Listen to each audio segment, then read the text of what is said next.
FORA.tv. The world is thinking. How are we going to maintain a focus on energy efficiency in the middle of the worst recession since the Great Depression? And the answer is that this recession did not come about by accident. It is an expression of structural problems that have been widely written about in the American economy going back 8 and 10 and 20 years.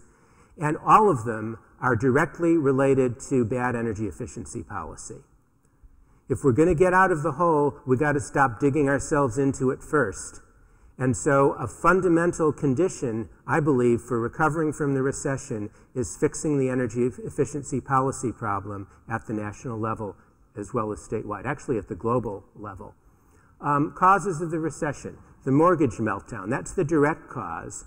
But energy is going to appear in that indirectly in two ways, and I'll get to the most interesting one in 2 slides. Risk of inflation.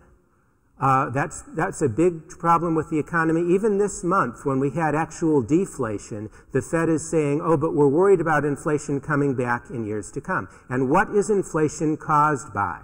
Inflation is caused by energy prices. The inflationary outbreak of 1973 was caused by energy prices. 1979 was caused by energy prices. And the economic analysis here says the last couple years of inflation was caused by energy prices. Energy efficiency keeps price down. That's what we discovered in 2001 when we spent $1 billion on energy efficiency and avoided $40 billion in excess costs for electricity that we would have had as a result of deregulation. We avoided them entirely by reducing demand so much that the price for electricity went down. Risk of inflation and the mortgage meltdown. How do you fight inflation? You raise interest rates. What happens when you raise interest rates after 3 years of low interest rates and lots of variable rate mortgages being written? You get a mortgage meltdown. Trade deficit. Last year, trade deficit was 38% energy. Low savings rate. How are you going to get consumer spending up when we're not saving any money? This is a fundamental problem unless you invest in 3-year paybacks. Then you can borrow the money, get the consumer spending, business spending, and pay it all back to the Chinese in 3 years. Productivity increases that are too low. Investing in 3-year paybacks is a great way to improve productivity, and as we saw from the price curve of refrigerators, inducing manufacturers to get competitive and creative also improves productivity. Government deficits. Government's a big energy user. Make government more efficient, the deficit goes down. Here's an obscure way.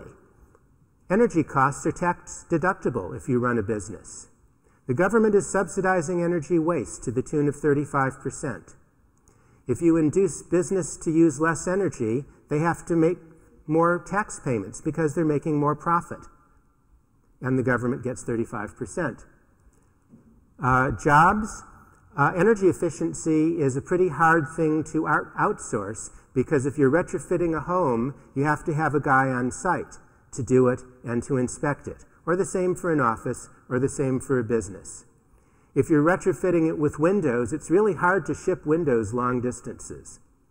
If you're retrofitting it with insulation, most insulation is made domestically too. So there's a lot more job content in energy efficiency than anything else. And besides which, since it's a 3-year payback, you're saving all this money from efficiency, which instead of going overseas in part of the trade deficit, creates economic multipliers here at home.